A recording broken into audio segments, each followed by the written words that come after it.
Hey Gemini, Sun, Moon, Rising, Venus, North Node, or any highly aspected placement in your chart.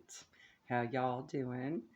Today I'm just going to do a 72-hour assessment of whatever you need to know for the next few days. We're going to start off with a little bit of Lenormand, a mini spread of 3, just a single row, and we'll go from there. I've got 10 other decks at the ready to pull from, and we'll get started. I'll go ahead and ring the bell.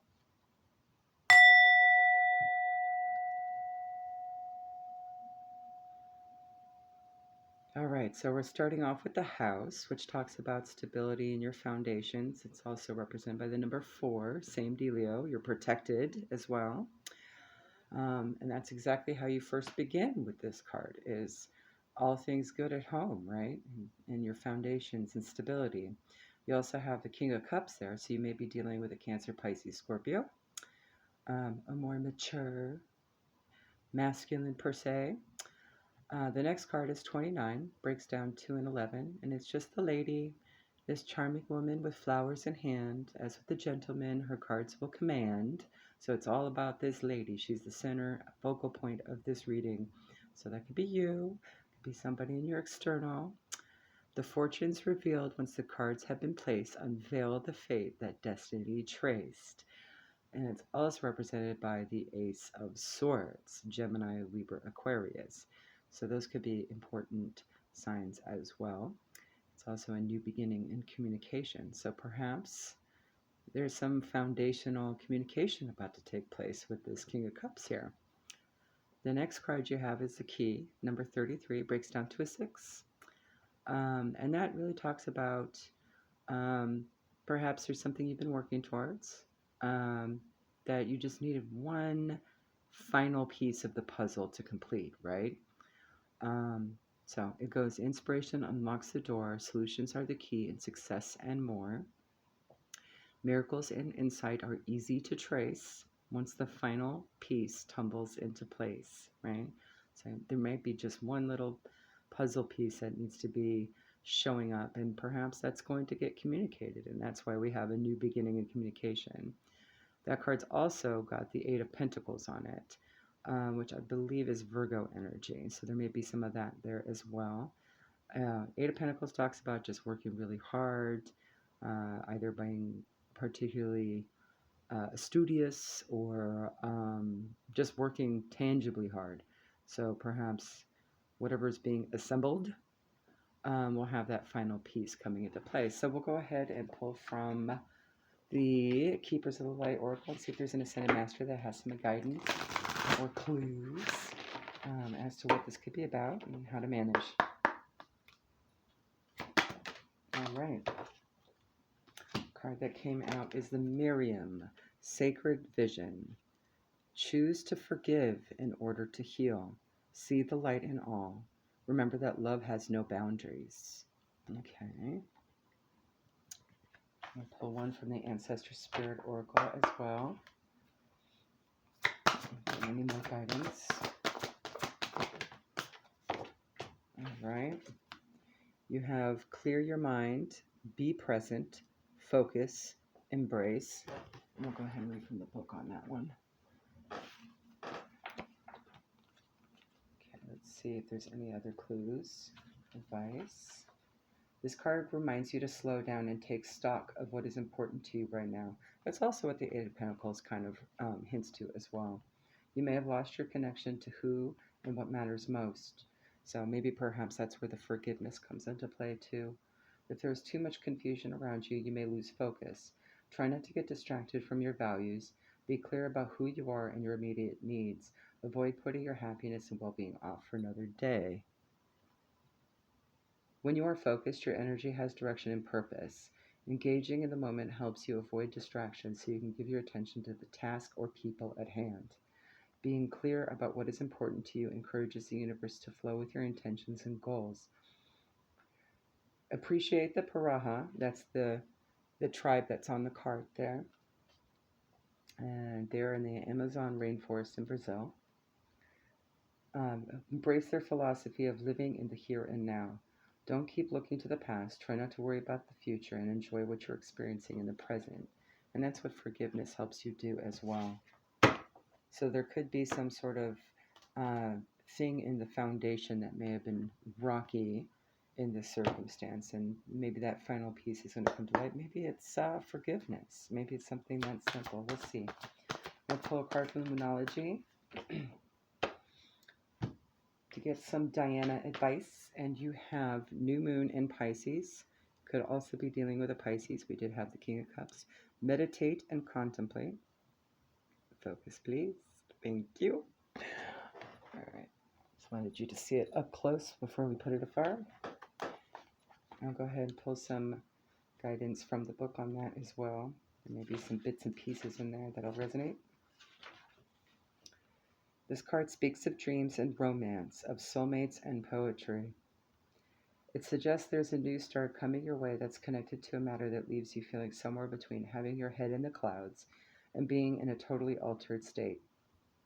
There could be confusion and disappointment if that's what you've had before, and perhaps that's where the forgiveness needs to come into play.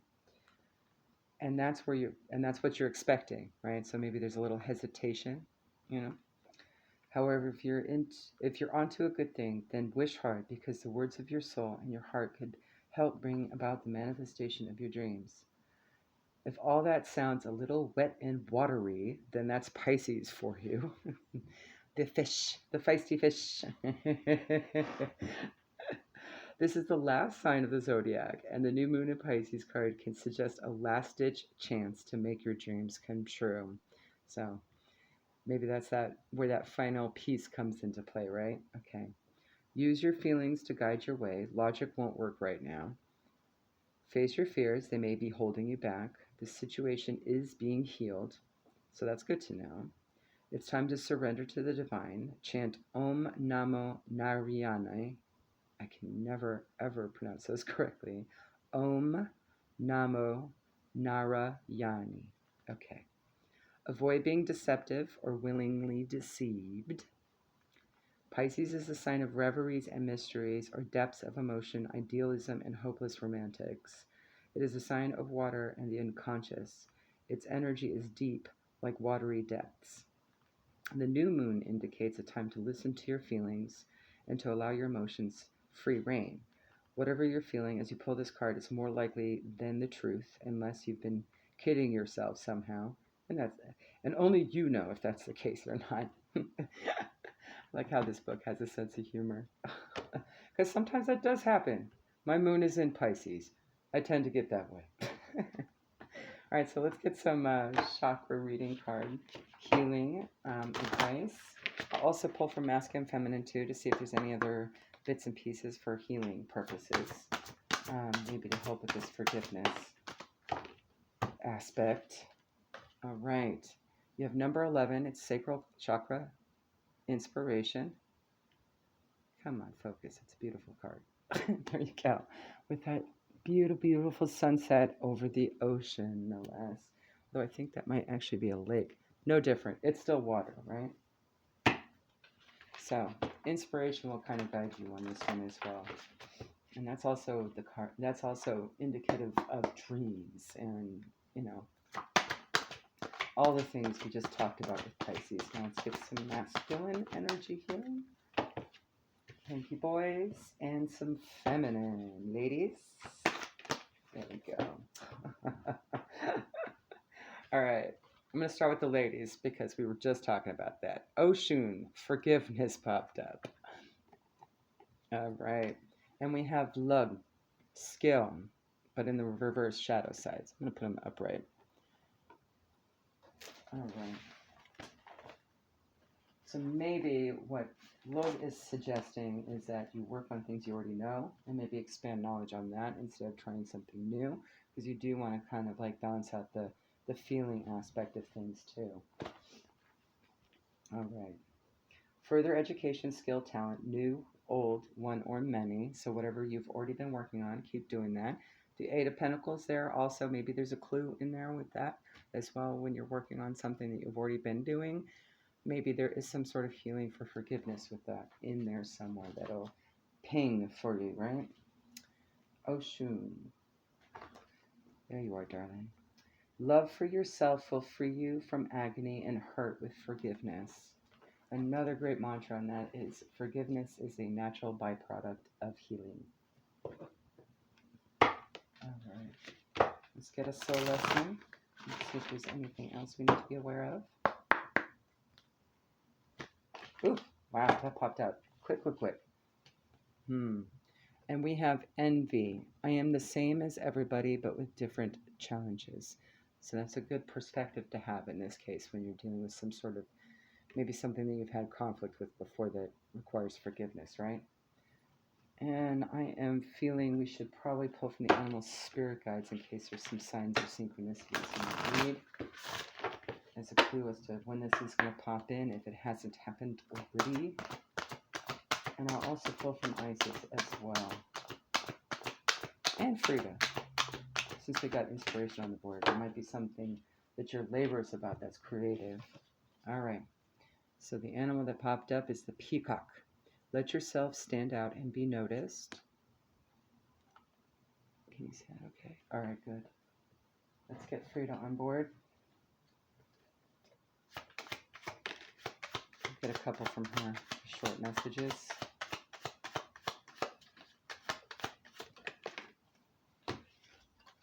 We seem to have a lot of yellows, blues, and oranges on board as well. Solar plexus, sacral, and throat. And that's all about communication too. All right, so the first card that popped up, and I like to also kind of use the card backside as color. You've got blues, greens, and oranges.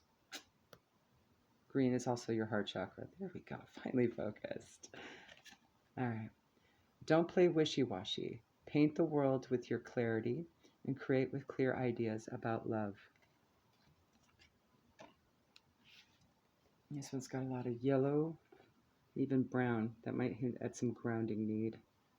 More solar plexus. Love all those butterflies. Flor hermosa. Beautiful flower. Live to honor a legacy of love and propel yourself with your infinity. Be the star of your life. All right, let's get some advice from Isis to polish this off.